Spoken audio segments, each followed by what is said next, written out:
Bonjour, bonjour à tous et tout d'abord désolé pour ce petit contretemps. On a eu un souci technique, on commence avec un petit peu de retard.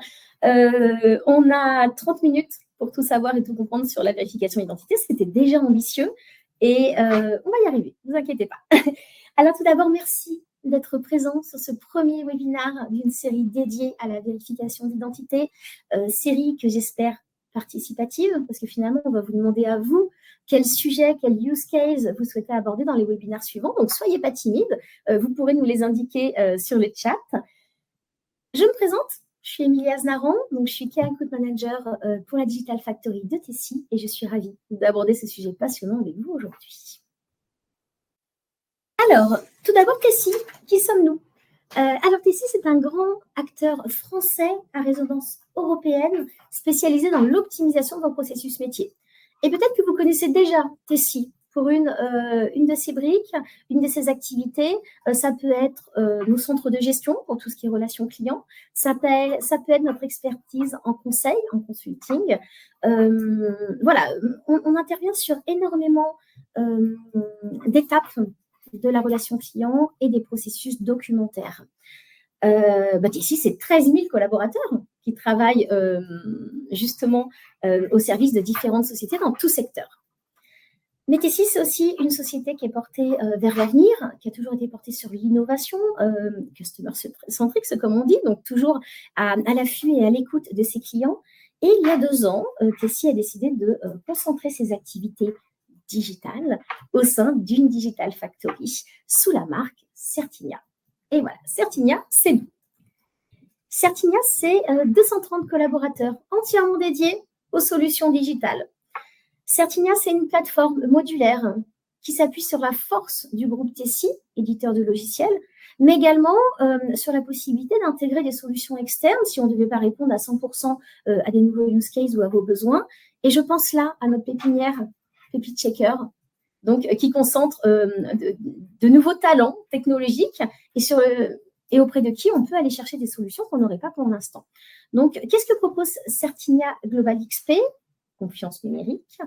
De la vérification d'identité, évidemment, c'est le sujet du jour. On va pouvoir en reparler sur les prochaines slides.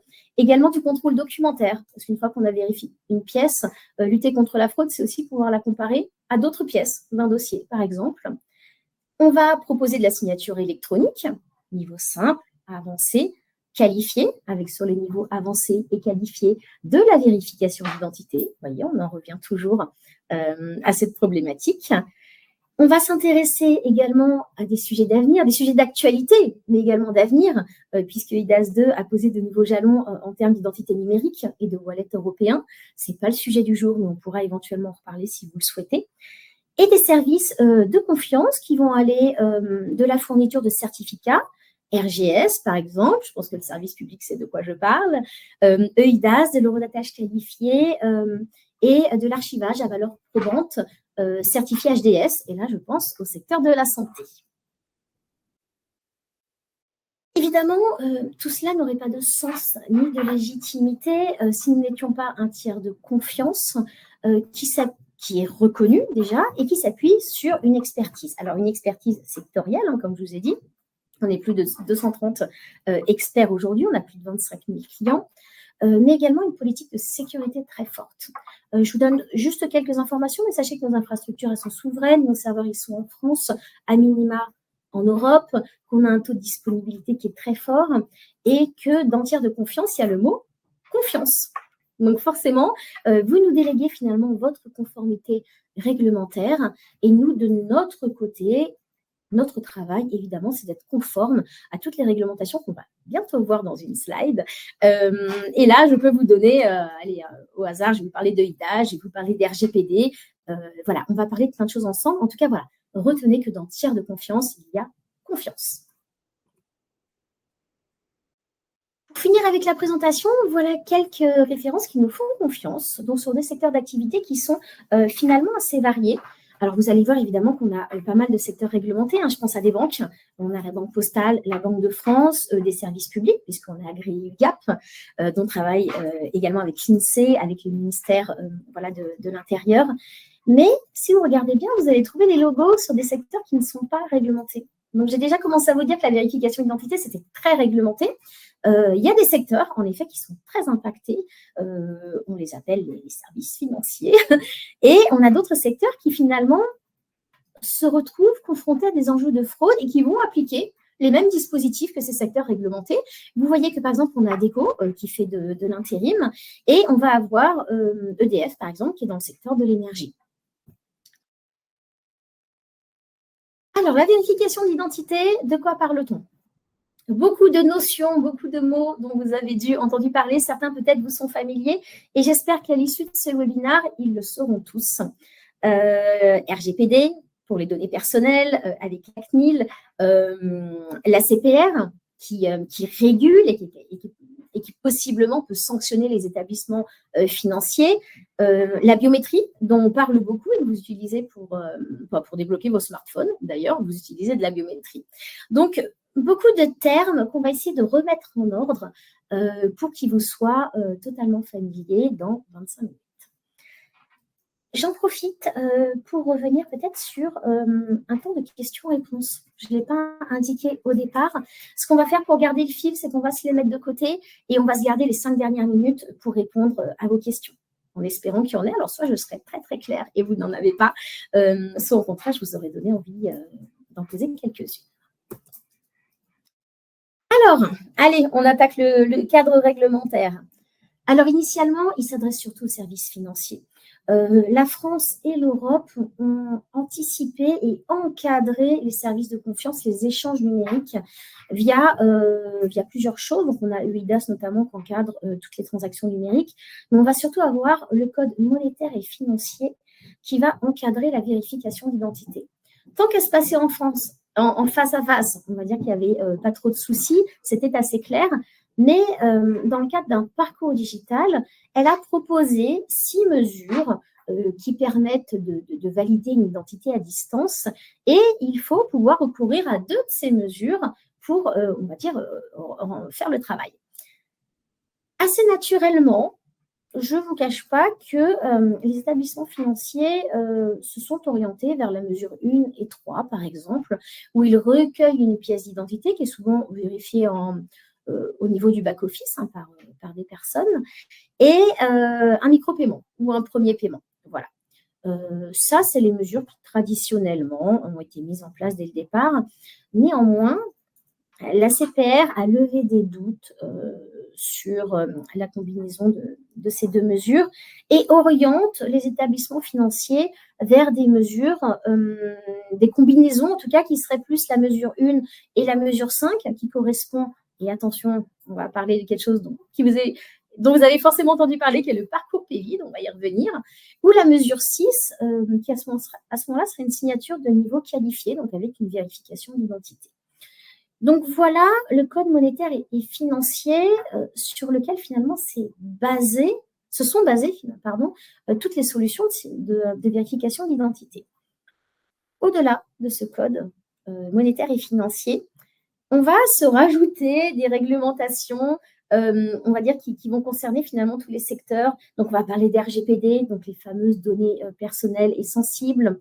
On va parler évidemment HDS, pour tout ce qui va être secteur de la santé. On va pouvoir parler EIDAS, donc encore une fois, qui encadre la façon dont on met en place la signature électronique, la vérification.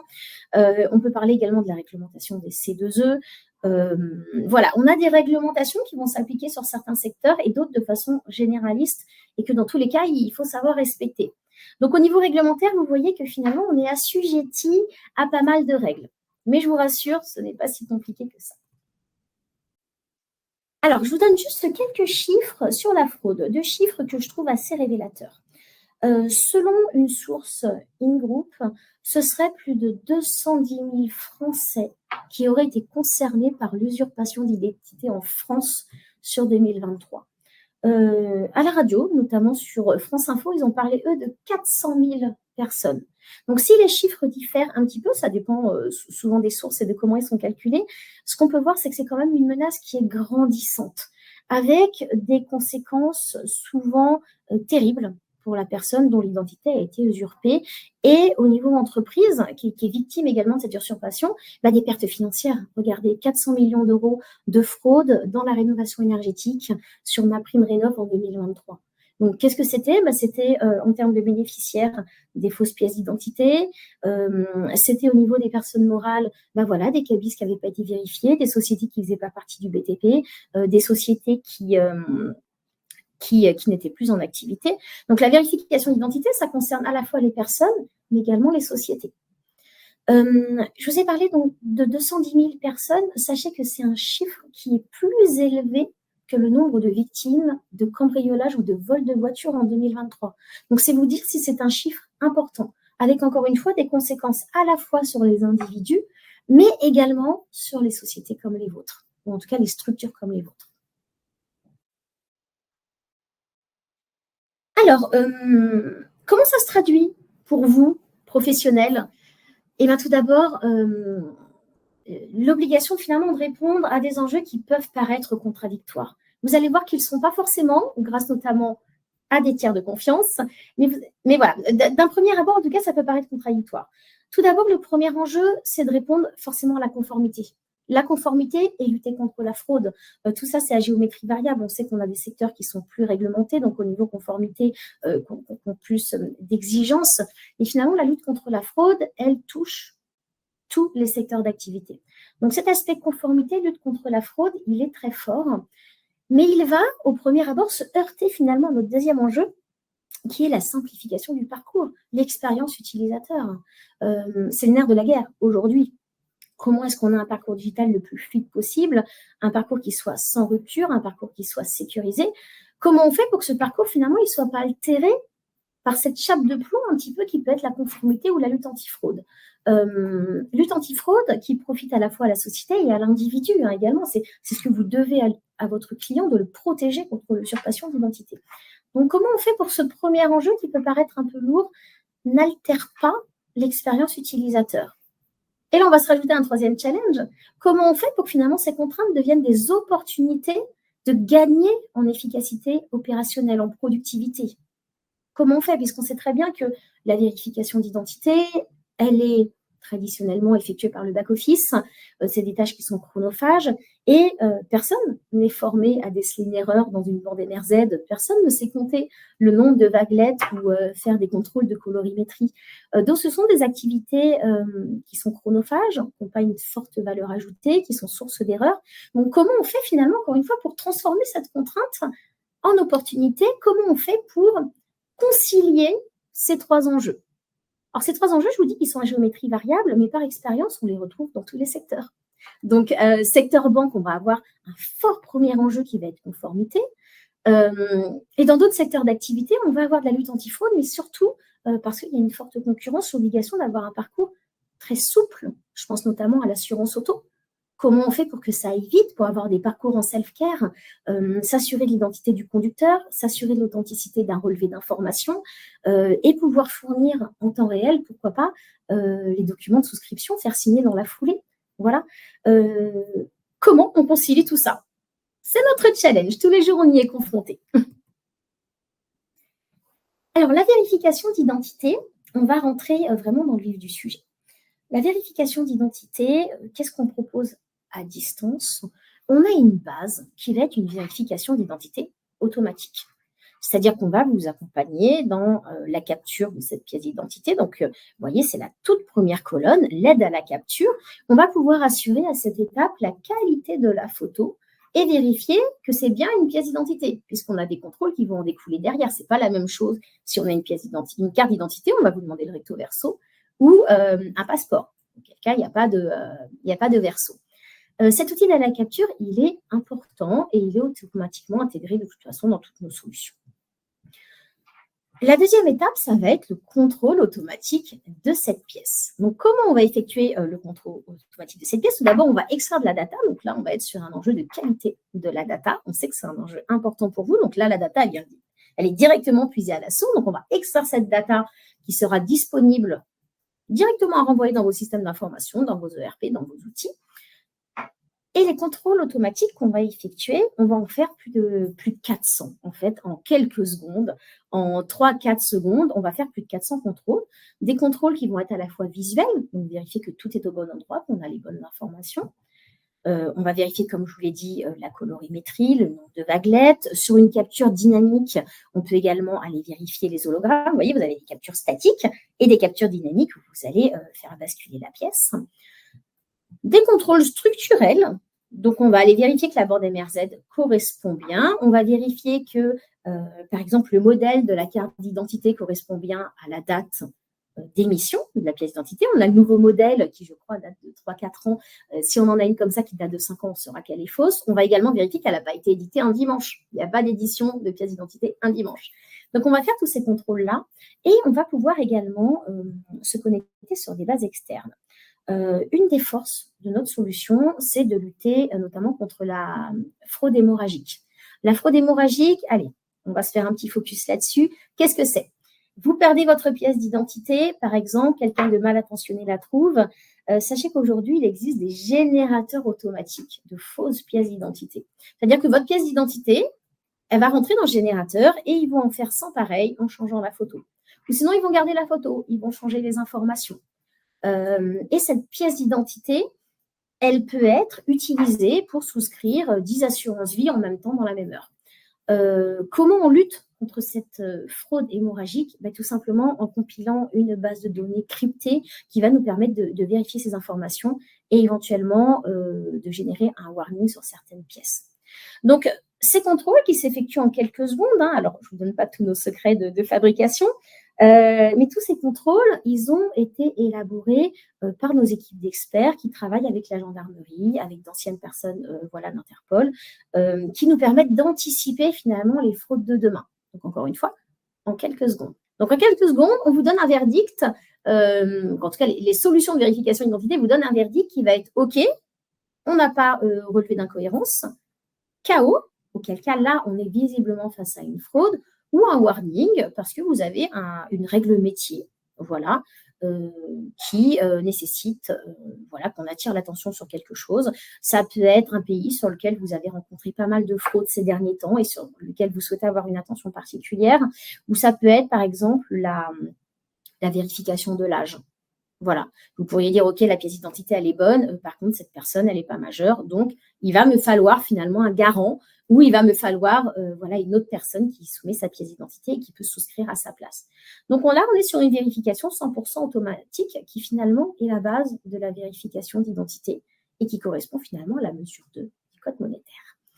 On peut muscler son parcours parce qu'on en a la nécessité, soit réglementaire, soit parce qu'on souhaite être plus prudent ou parce qu'on a tout simplement des risques sur ce parcours-là, et auquel cas, on pourrait rajouter ce qu'on appelle des contrôles biométriques. Donc, la biométrie, qu'est-ce que c'est? Ça va être finalement une reconnaissance physique, soit par photo, soit par vidéo. Donc, si on rajoute une fonctionnalité biométrique photo, qu'est-ce que ça va nous rajouter? Qu'est-ce que ça nous apporte? Ça nous apporte tout simplement la concordance du visage. Est-ce que c'est la même personne qui est sur la pièce d'identité et qui est derrière son écran, qui a effectué son selfie? Alors évidemment, là, on est encore une fois sur de l'intelligence artificielle, sur des technologies, parfois médicales, qui vont permettre de vous reconnaître, même si sur la pièce d'identité, la photo date de 10 ans et vous y aviez peut-être un peu plus de cheveux. Ne vous inquiétez pas, ça va vous reconnaître et ça va permettre de matcher finalement les deux visages. Si on veut aller un peu plus loin, on fait de la vidéo. Donc, la vidéo, c'est quoi? C'est qu'on va y ajouter, alors c'est une petite séquence vidéo qui est soit passive, donc vous restez dans l'encadré et nous, on va analyser le système veineux, on va regarder si vous clignez des yeux, soit de façon active. Et auquel cas, on vous rajoute des challenges, donc soit des challenges où vous bougez la tête, où vous répétez des mots. Ce sont des challenges vidéo destinés à vous rassurer sur un point, c'est la preuve du vivant. Donc, est-ce que la personne derrière est bien vivante? Est-ce qu'il n'y a personne qui la force, qui lui tient la tête, qui serait derrière? Est-ce qu'elle est bien toute seule sur la vidéo? Comment on lutte contre les deepfakes, les filtres? Alors, évidemment, ce n'est pas une science exacte, mais au fur et à mesure, on fait avancer la technologie justement pour lutter contre ces nouvelles attaques. Donc, attendez, j'ai un petit mot. Je peux cliquer dessus? Oui? Allez, allons-y. Voilà. Comment finalement, avec cette vidéo, on se rajoute, on muscle son parcours, on se rajoute une validation qui est donc la preuve du vivant. Est-ce qu'on peut aller encore plus loin? Oui, on peut aller encore plus loin. On peut rajouter l'intervention finalement d'un humain. Voilà, c'est ce qu'on appelle un opérateur d'enregistrement délégué. Et cette personne, par exemple, peut intervenir sur vos warnings. Vous avez décidé, suite à une règle métier, que vous souhaitez avoir une attention particulière sur certaines pièces. Eh bien, écoutez, on peut vous fournir un humain. C'est pas très joli. On a des plateformes de gestion avec des humains qui peuvent prendre le relais. Donc, ce sont des personnes qui sont des salariés donc, de chez nous, qui sont formés et qui vont pouvoir valider et éventuellement redresser certaines pièces. Vous n'imaginez pas le nombre de personnes qui, en remplissant les formulaires, se trompent dans leur date de naissance. Et comme nous, on va comparer finalement toutes les informations, l'EOD va pouvoir, par exemple, redresser une information qui aurait été mal notifiée. Voilà. Donc, on a la possibilité, vous avez vu, de rajouter des fonctionnalités. C'est un peu sur mesure, c'est un peu sur étagère, selon les besoins. Parfois même, au sein d'une même société, on va avoir des parcours différents. Et là, je pense à l'assurance. Sur l'assurance vie, clairement, voilà, on va aller jusqu'à la biométrie parce qu'il va y avoir des enjeux plus importants derrière. Et en assurance auto, on va faire qu'une vérification du permis de conduire. Voilà. On va également faire, comme je vous l'ai dit tout à l'heure, éventuellement le relevé d'informations, la carte grise, pour checker les informations entre elles et lutter encore plus efficacement contre la fraude. J'en arrive à ma dernière colonne, le PVID. Je pense que vous en avez entendu parler. Le PVID, c'est la fameuse mesure 5 que je vous ai montrée sur la slide concernant le contexte réglementaire. Le PVID, c'est un parcours qui a été façonné par l'ANSSI qui comprend finalement toutes les étapes qu'on a vues précédemment. Voilà, c'est la mesure aujourd'hui la plus forte de vérification d'identité. Elle est surtout employée pour les parcours d'ouverture de compte bancaire, par exemple. Voilà.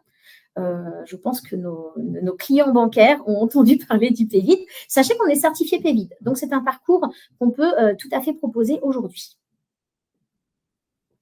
Je regarde où j'en suis au niveau du temps. Parfait. Alors, je vous donne un exemple de comment ça pourrait se présenter chez vous directement. Donc, on a pris l'exemple d'une assurance vie. On pourrait prendre plein d'autres use cases. Pourquoi l'assurance vie? Parce que c'est un cas d'usage intéressant.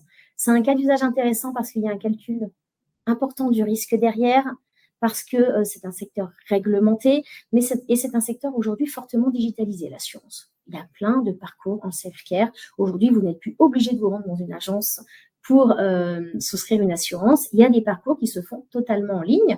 Mais encore une fois, sur l'assurance auto, on n'est pas sur le même risque que sur une assurance vie. Donc, qu'est-ce qu'on peut imaginer pour l'assurance vie qui aujourd'hui se fait beaucoup en face à face encore et qui est très peu digitalisée? On pourrait imaginer que la personne donc, soumet les pièces du dossier, donc l'identité évidemment, mais aussi d'autres pièces qu'on va pouvoir gérer. Et là, on est sur un enjeu d'extraction de la donnée. On en a parlé, extraire la donnée, parce que vous avez des obligations là-dessus. Et puis, ça va fluidifier vos parcours. Ça va vous permettre, après, en termes de connaissances clients, de récupérer des informations. C'est très important aujourd'hui dans le secteur en tout cas dans la relation client. Donc, capturer la pièce d'identité, on les accompagne, quel que soit le device. Soit ils sont derrière leur téléphone, soit ils sont sur leur écran, c'est quelque chose qu'ils ont déjà peut-être dans leur PC. Donc, la première étape, on capture les pièces, on classifie, on extrait la data. La data qu'on a extraite, nous, on la contrôle en temps réel, mais comment on vous la restitue? Eh bien, rien ne vous empêche d'intégrer cette information directement dans le template de contrat, depuis votre système d'information. Nous, pendant ce temps-là, pendant que la donnée, finalement, elle circule, du contrôle jusqu'à vos documents à vous, jusqu'à votre récit, on fait une vérification de preuve de vie. On est sur de l'assurance vie, on va rajouter de la biométrie, on va se faire une petite vidéo pour vérifier que c'est bien la bonne personne qui a derrière l'écran et qui souscrit. Sachant qu'entre-temps, n'oubliez pas que de notre côté, on a cette base totalement cryptée, totalement sécurisée, totalement conforme à RGPD qui permet de lutter contre la fraude hémorragique. Donc, qui va s'assurer en même temps que cette pièce d'identité et ce visage n'est pas apparu 10 fois en 1 heure. Voilà. La vérification, là, finalement, elle est terminée. Elle est en automatique. Elle se fait encore une fois en quelques secondes pour l'automatique et au niveau de la biométrie, en même temps 1 minute. Donc, si c'est OK, rien ne vous empêche à ce moment-là de directement soumettre le bulletin de souscription à votre client. Il va pouvoir relire les informations, à vous de voir si vous souhaitez lui laisser la possibilité de les corriger. Encore une fois, nous, en tout cas, dans notre solution de signature électronique, on a du template, on va dire, modifiable. Donc, pourquoi pas leur laisser la possibilité de modifier certaines choses au besoin.